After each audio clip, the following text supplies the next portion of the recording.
Welcome to the Voice Vista.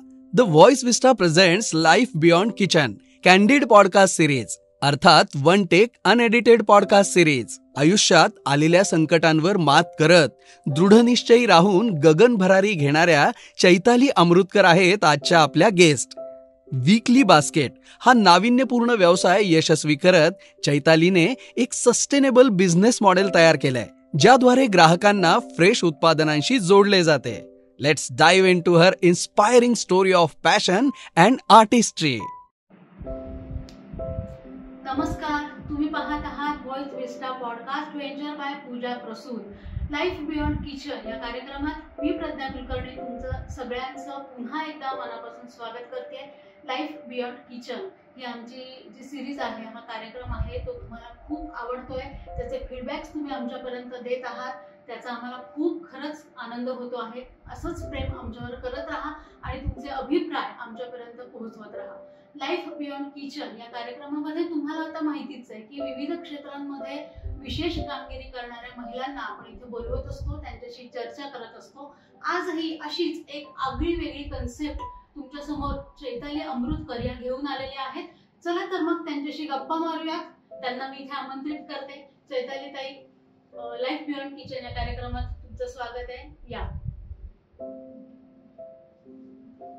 आज खूप छान वेगळ्या कन्सेप्ट बद्दल तुमच्याशी मी बोलणार आहे. त्यामुळे मलाही खूप उत्सुकता आहे की तुम्ही जो एक वीकली बास्केट ही कन्सेप्ट नवीन आणलेली आहे, तर मला आधी सांगा की ही कन्सेप्ट म्हणजे नेमकं काय आहे आणि ती तुम्हाला कशी सुचली? नमस्कार. वीकली बास्केट ही कोरोना काळामध्ये सुरू झालेली एक म्हणजे मी लावलेलं एक छोटस रोपटं होतं. त्याचं का लावलं गेलं, कारण परिस्थितीने ते मला लावायला सांगितलं. कोरोना काळामध्ये असलेले व्यवसाय सगळे ठप्प झाले आणि मग जगण्याचा काळखंड, जगायचं कसं हा मोठा प्रश्न पुढे आला. तर सोबत माझ्या 2 छोट्या मुली होत्या की ते माझं प्रेरणास्थान आहे. म्हणजे आज मी त्यांना बघूनच जे काय करते ते सगळं त्यांना बघून करते. त्या समोर असतात माझ्या, तर मोटिवेशन मिळतं मला त्यांच्यापासून सगळं काही. आणि मी एक गृहिणी होते.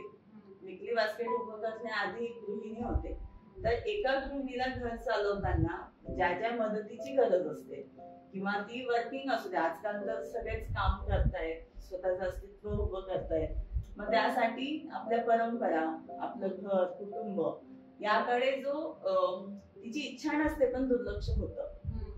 तर मी असं ठरवलं की मी जर हा एक मदतीचा हात त्यांना दिला तर ते त्यांचं अस्तित्व पण उभं करू शकतात आणि त्यांचं कुटुंब पण त्याच्यामध्ये छान छान आनंदाने राहू शकतो.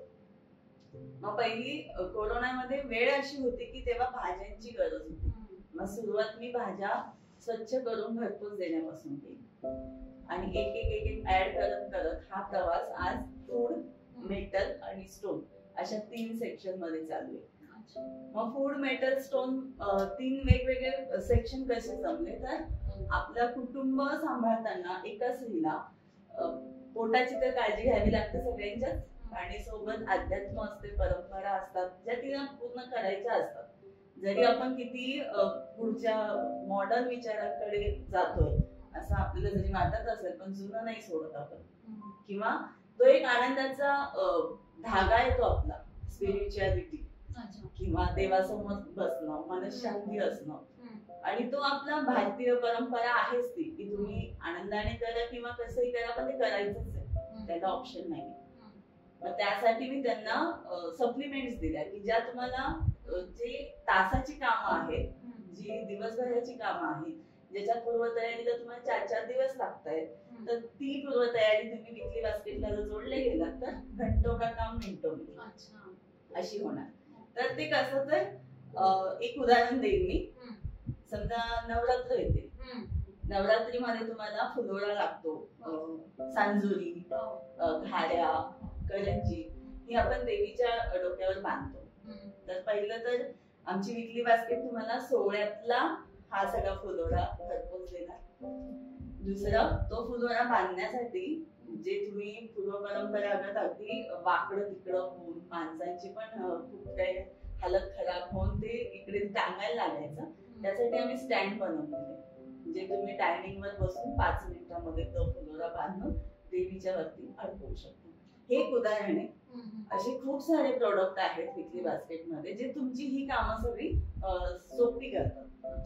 म्हणजे गृहिणीचा एक मदतीचा हात आहे तो, असं म्हटलं तरी हरकत नाही. रोजच्या गरजेच्या वस्तूंपासून ते जे आपल्याला ओकेजनली लागतं, जे जे सणवारांना किंवा कुठल्याही सणांच्या दृष्टीने काही महत्वाचे आपल्याकडे दिवस असतील, तर त्या सगळ्यामध्ये तुमचा मदतीचा हात गृहिणींना मिळतो असं आपण म्हणू शकतो. आता पहिल्यांदा असं ग्राहकांच्या डोळ्यासमोर विकली बास्केट, तर बास्केट आलं की एक बास्केट डोळ्यासमोर येतं. तर नक्की काय आहे, म्हणजे तुम्ही कशा स्वरूपात, कशा पद्धतीने ते पॅक करून किंवा कशा पद्धतीने ते लोकांपर्यंत पोहोचलं जातं, किंवा त्यासाठी आधी तुम्हाला कशा पद्धतीने तुम्ही ऑर्डर घेता, किंवा काय प्रोसेस काय असते या सगळ्या तुमच्यापर्यंत पोहोचण्यासाठीची? विकली बास्केटचा प्रवास हा वेबसाईटने नाही सुरू झाला. जेव्हा वेबसाईट अमेझॉन मधून जसं विक्री सुरू आहे, तर तसा प्रवास नाहीये. विकली बास्केटने हा प्रवास व्हॉट्सअपद्वारे सुरू केला. व्हॉट्सअप स्टेटसने हा प्रवास सुरू झालाय. तर अजून मी त्यात आहे, कारण माझी पब्लिसिटी माउथ टू माउथ जास्त होते. मग विकली बास्केट मध्ये तुम्हाला काही ऑर्डर पाहिजे असेल, काही वस्तू घ्यायच्या असतील, तर पहिलं तर विकली बास्केटचा जो नंबर आहे तो सेव्ह करा.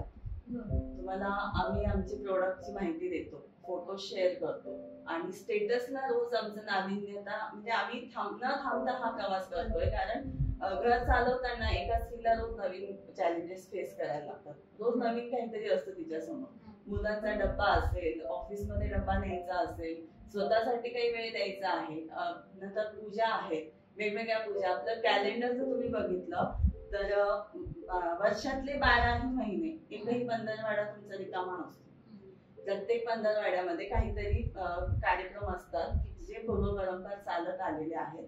आणि मग त्या सगळ्यासाठीच आम्ही एक सप्लिमेंटच मदतीचा हात आम्ही देतोय. तर यासाठी तुम्ही आमचा नंबर सेव्ह करून तुम्हाला हवी असलेली गरज ती आम्हाला शेअर करा. आम्ही त्याचं पूर्ण डिस्क्रिप्शन तुम्हाला दिलं जातं की काय कसं कितीला आणि कसं.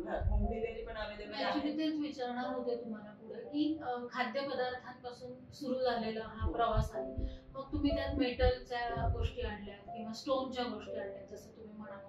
मग ह्या गोष्टी कशा पद्धतीने तुम्ही आणत गेलात? ती गरज होती, कोणी डिमांड केली होती, की तुम्हाला ते कसं सुचलं ह्या आयडिया वेगवेगळ्या त्यामध्ये ऍड करत जाणं? मी म्हटलं ना की मी एका ज्या कुटुंबातून आले त्या कुटुंबात आईने सगळे सणवार अगदी आनंदाने साजरे केले. आणि गावाकडचं आपलं राहणीमान असल्यामुळे सगळ्या सणवारात मी इन्व्हॉल्व असायचे. आई करते तर मी तिच्या पुढे पुढे करत असेल नेहमी त्यावेळेस. आणि त्यामुळे मला माहिती होतं की उद्या गणपती बसताय तर आज मी काय काय पूर्वतयारी केली पाहिजे. एक कुटुंबातली स्त्री म्हणून मला ज्या गोष्टी जमत होत्या, करायच्या होत्या, करत होते, त्या गोष्टी मी लोकांना उपलब्ध करून दिल्या. जिथे मला चॅलेंजेस वाटले की ही गोष्ट वेळेमुळे मी पूर्ण नाही करू शकली, ती लोकांसाठी मी उपलब्ध करून दिली. आणि यातून माझा विकली बास्केटचा परिवार म्हणजे ग्राहक वर्ग तोही खूप खुश आहे आणि मी सुद्धा खूप खुश आहे. सगळ्यात आता तुमच्या व्यवसायाचं जर स्वरूप पाहिलं तर थोडं वेगळ्या पद्धतीचं, म्हणजे जे पारंपरिक आपण म्हणतो व्यवसाय त्यापेक्षा थोडं वेगळं आहे. आणि जास्तीत जास्त काम तुमचं जे आहे ते ऑनलाईन पद्धतीने जास्त लोकांपर्यंत पोहोचणार किंवा अशा पद्धतीचं आहे. तर यामध्ये काही तुम्हाला वेगळ्या गोष्टी अशा वाटतात की जे चॅलेंजेस आहेत, की पारंपरिक व्यवसाय असला की त्याकडे बघण्याचा लोकांचा दृष्टिकोन किंवा विश्वास बसणं अशा अनेक गोष्टी त्यामध्ये असतात. पण हा जो तुमचा व्यवसाय हा थोडा ई कॉमर्स पद्धतीकडे असं जाणार, यामध्ये काही वेगळे चॅलेंजेस तुम्हाला जाणवतात किंवा आलेत का आतापर्यंत? चॅलेंजेस असे आहेत की प्रोडक्टची लिस्ट खूप मोठी आहे. तर हे सगळं एका छताखाली आणि एकाच मेसेज मध्ये लोकांपर्यंत पोहोचवण्याचं थोडं चॅलेंज आहे. पण एकदा विकली बास्केटचे तुम्ही कस्टमर परिवारामध्ये सामील झालात तर हे सगळं सोपं वाटतं. आणि आम्ही ते सगळं सोपं करून देण्याचा प्रयत्न करत असतो. आणि लवकरच वेबसाईट मध्ये किंवा अजून काही नवीन प्लॅटफॉर्म जे डिजिटलायझेशनचे आहेत ते पण आम्ही अनुभवतोय, घेतोय, त्याचे काम चालू आहे. पण व्हॉट्सअपद्वारे जो मी माझं कुटुंब जोडलंय, मी विकली बास्केट माझ्यापासून वेगळी समजतच नाही, ते माझं एक कुटुंब आहे. तर ते जे कुटुंब जोडलं गेलंय ते असंच याच पद्धतीने गृहिणीच्या सोबत हा प्रवास वाढत जावा ही माझी अपेक्षा आहे. एक्झॅक्टली हाच पुढचा तुम्हाला विचारणार होते की हा व्यवसाय सांभाळत असताना तुम्ही तुमचं जे वैयक्तिक आयुष्य आहे किंवा कुटुंब आहे त्यातल्या जबाबदाऱ्या आणि ते सगळा तो बॅलन्स तुम्ही कसा साधता?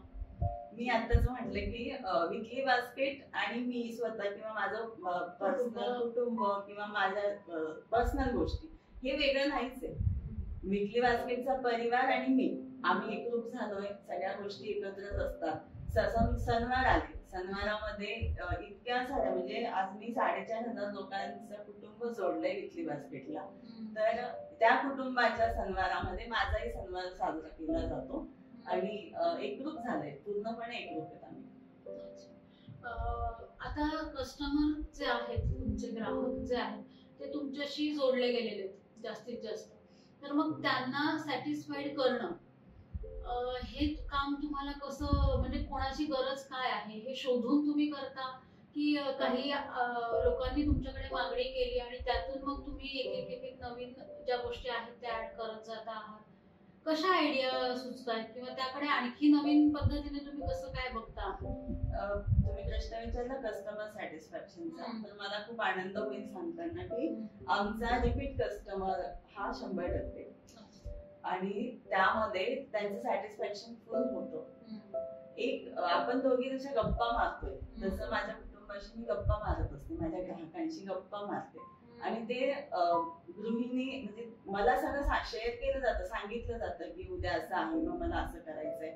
आणि पुन्हा तेच की मी स्वतः एक गृहिणी असल्यामुळे मला माहिती की काय काय केलं गेलं पाहिजे आणि यानुसार मग प्रवासच त्या पद्धतीने चालू.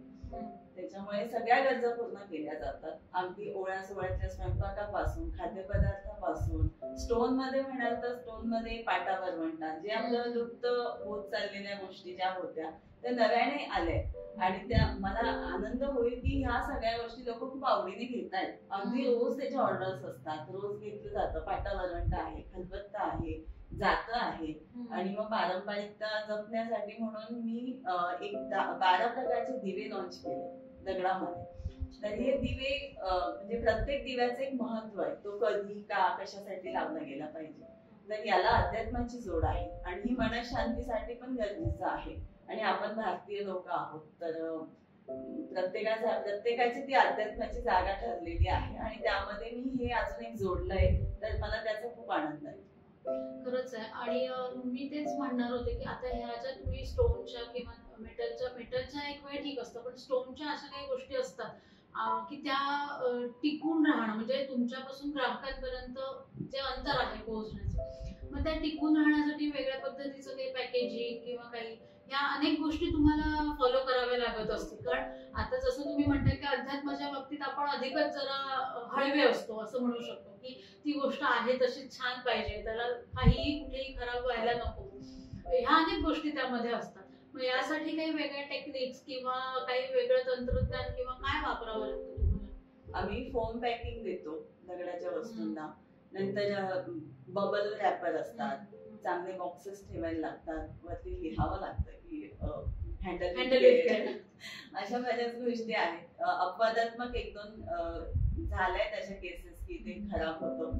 तेच म्हणा की अध्यात्म असल्यामुळे तुटलेला दिवा वगैरे लावला जात नाही, तो आम्ही बदलूनही देतो. कुटुंबातला प्रत्येक गोष्टीचं समजून उमजून ह्या गोष्टी पुढे घेतल्या जातात.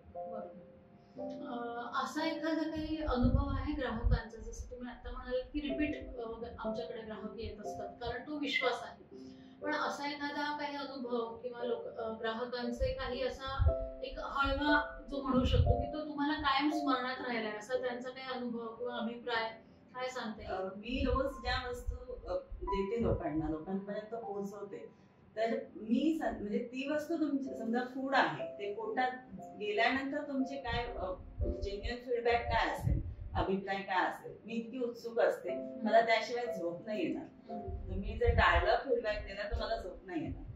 आणि मग अशा पद्धतीने प्रत्येक प्रोडक्ट विषयी प्रत्येकाचा अभिप्राय मी स्वतः घेते, जाणून घेते आणि खरा अभिप्राय मला हवा असतो.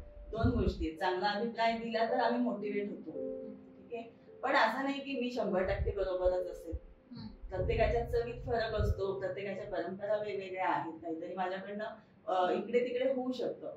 तर त्या केसमध्ये मी जाणून घेते की नक्की कुठे काय थांबलं, तर तिथे पण आम्ही लगेचच त्या गोष्टी बदलवतो किंवा ते अजून एक आपल्याला ऍडिशन मिळतं. तर ह्या 2 गोष्टी अभिप्राय प्रत्येक वस्तूचा असतो, प्रत्येक ग्राहकाने दिलेला अभिप्राय लक्षात आहे, तो मी स्टेटसद्वारे बाकी लोकांपर्यंत पोहोचवत असते. पण एक मी 3 सेक्शन मधला सांगेन. घुंगरू कडी आहे, माझं मेंटल मध्ये घुंगरू कडी आहे.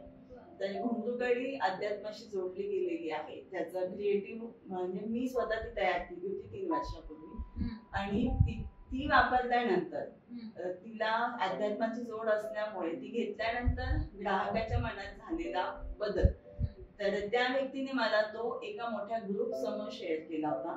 तर मला आता सुद्धा हे होतंय, बम्स येत आहेत की ते बोलतायत की घुंगरू कडी घेतल्यानंतर माझ्या आयुष्यात काय बदल झाला किंवा माझी मुलगी कशी बदलली. तर ते ऐकताना माझ्या डोळ्यातून पाणी होतं, माझ्या डोळ्यातून पाणी पडत होतं, कारण माझी एक छोटीशी एक कन्सेप्ट म्हणा किंवा एक छोटासा प्रयोग होता तो, आणि कोणाचं तरी आयुष्य बदलतोय तो.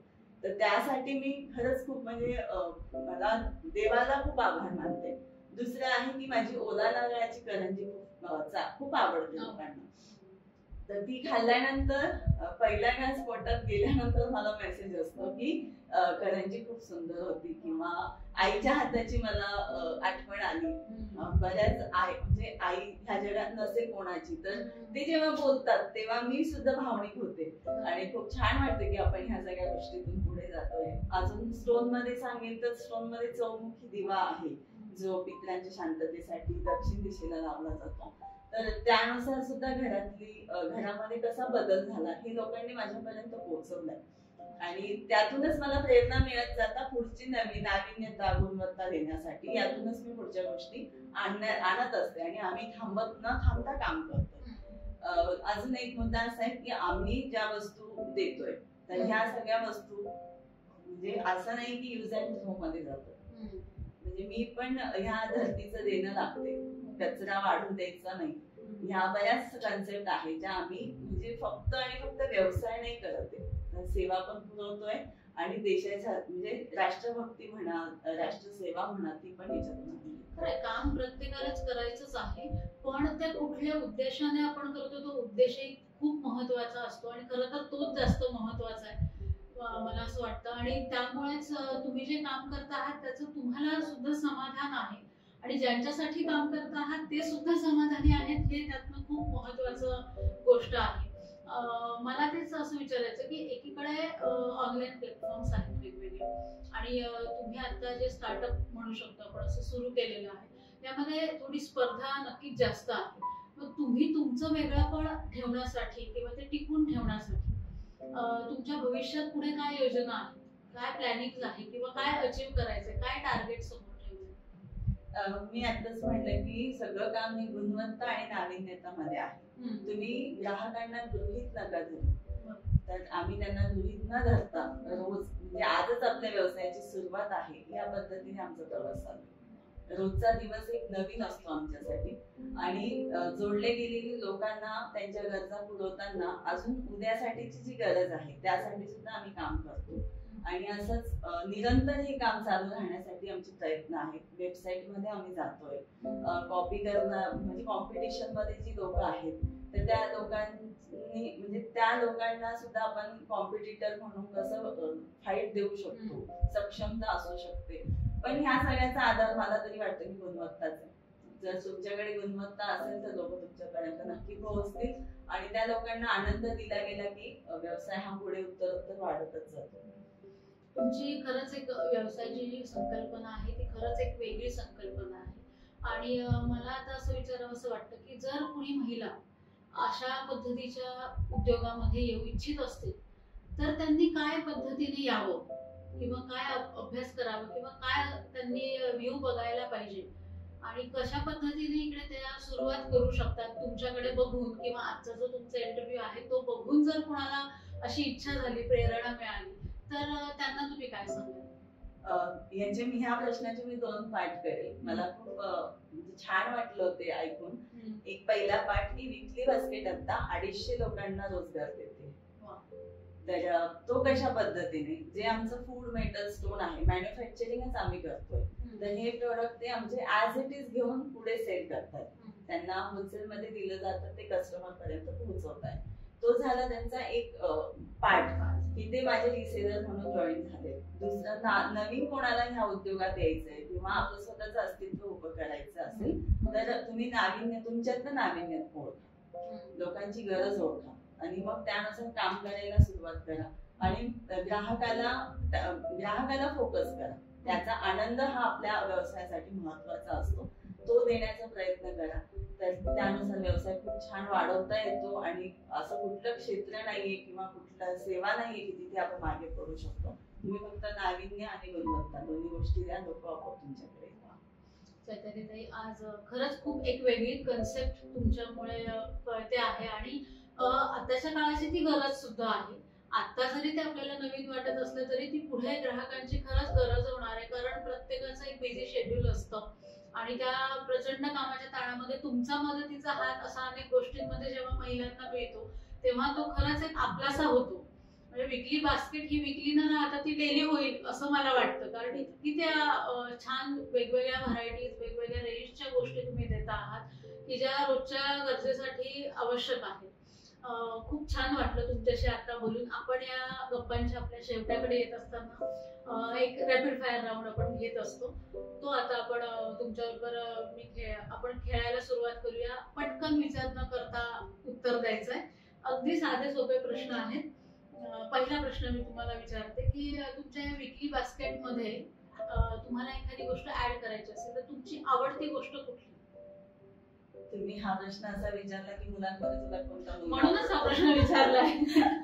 विकली बास्केट ते सगळे प्रोडक्ट आहे माझी मुलं आहेत, आपत्ती येते. त्यात आवडणारं म्हणायचं तर तुम्ही विचारलंय म्हणून सांगेन मी की फूड मध्ये करंजी, मेटल मध्ये घुंगरू कडी आणि स्टोन मध्ये चौमुखी दिवा. तुमच्याकडे अशी कोणती एक गोष्ट आहे की जी ग्राहकांना सरप्राईज करू शकते, की जो गुण आहे म्हणा किंवा एक छंद आहे किंवा एक वेगळं काहीतरी असं आहे की जे सरप्राईज होतील तुमचे कस्टमर म्हणा किंवा तुमच्या आजूबाजूला तुम्हाला ओळखणारे जे लोक आहेत की अरे चैतालीमध्ये हे पण आहे, हे आम्हाला माहित नव्हतं, असं काय तुम्हाला काय वाटतं? ऍक्च्युली रोजच नवीन नवीन गोष्टी मी त्यांना दाखवत असते, पण एक अशी सांगायची असेल तर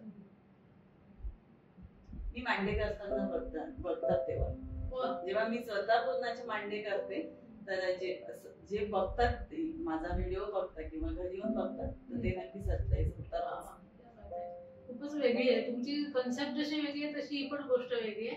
जर एखाद्या सेलिब्रिटीला किंवा एखादी ऐतिहासिक व्यक्तिमत्व जे असेल त्यांना जर तुमच्या बरोबर डिनरला तुम्हाला इन्व्हाइट करायचं असेल तर ती व्यक्ती कोण असेल?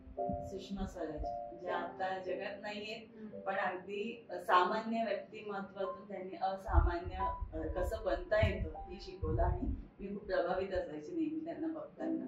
तर सुषमा स्वराज. तुमची पहिली नोकरी कोणती? विकली बास्केट. तुमच्या व्यवसायामध्ये तुम्हाला एखादी सुपर पॉवर मिळाली मदतीसाठी तर ती कोणती असावी आणि कशा पद्धतीने तिने तुम्हाला मदत करावी की ह्या गोष्टीसाठी मला त्या सुपर पॉवरची मदत होणार आहे, क्विकली पटकन असं काय असेल?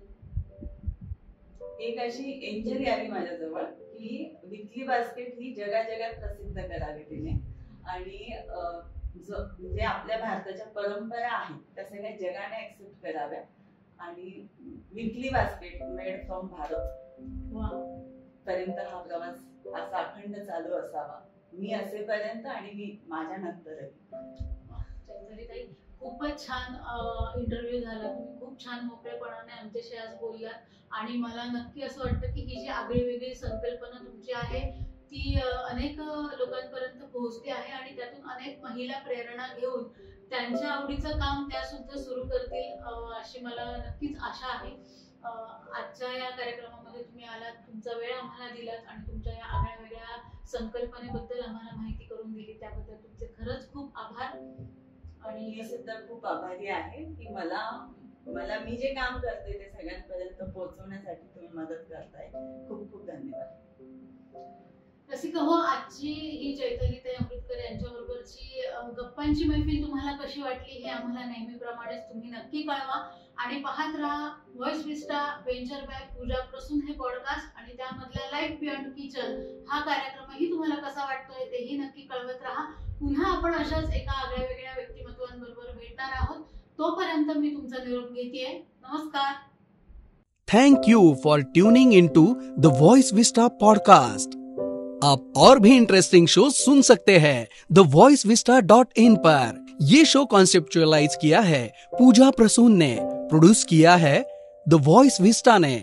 गेस्ट कोऑर्डिनेशन में हमारे साथ रही सुनीता जी चौहान.